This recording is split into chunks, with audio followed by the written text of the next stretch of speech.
રામ રામ જય દ્વારકાધીશ મિત્રો, તમારું સ્વાગત છે આપણા આજના બ્લોગમાં. બધા મજામાં જઈશું અને એવું તો હમણાં આવી જાઓ તો આપણે નીકળી ગયા દુકાન તરફ. પછી ત્યાંથી આપણે જવું આપણી સ્કૂલે, તો આપણે દુકાને જઈને મળીએ. ત્યાં લગન ખૂબ મિત્રો આપણે દુકાનેથી નીકળી ગયા. આપણે અમે બે ભાઈબંધ નીકળી ગયા. ત્રીજા ભાઈબંધને બરકો હાલ હતો, એની પાસે જઈને મળીએ. ત્યાં લગન ખૂબ નિશય નથી આવું નહીં, આપણે જ નિહાતે આવશું.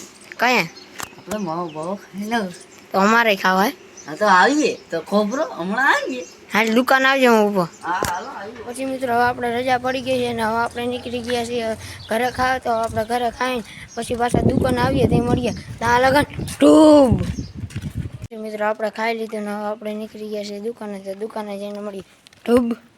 પછી મિત્રો આપણે દુકાનેથી આવી ગયા ઘરે અને આપણે બેસી ગયા લખવા.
તો મિત્રો આપણી દુકાનમાં ઘરે જતી હતી બકરી, અને જો મિત્રો અહીં ડોકમાં કઈ કૂતરા કે કઈ બટકા ભરાય એટલે લોહી નીકળે.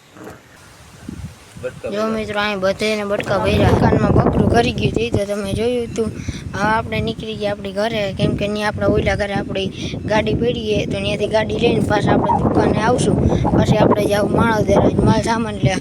સવારમાં ન ગયા કેમ કે આપણે ગયા હતા ભણવા, તો ઘડીક પછી મળીએ. ટૂંક મિત્રો લઈ લીધી ગાડીની ચાવી અને નાખી દીધી ગાડીમાં. નીકળી ગયા દુકાન તરફ. લઈ લીધી ગોળીવાળી સોડા, ભૂગી ગયા દુકાને બધો માલ સામાન લેવાનું લખીને નીકળી ગયા માણાવદર. કામનું ઘરે ભૂગી ગયા માણાવદર ને લઈ લીધો અડધો સામાન. હવે આપણે લેવા જઈએ છીએ સાસરી માહીનું દૂધ છાશ લેવા. મિત્રો આપણે રસ્તામાં મળી ગયા આપણો ભાઈબંધ. શું કહે કરો ને સબસ્ક્રાઇબ કરો ભાઈને. પણ મિત્રો કાયમને ઘરે દુકાનનો બધો માલ સામાન લઈને ભૂગી ગયા ગામના નાખે.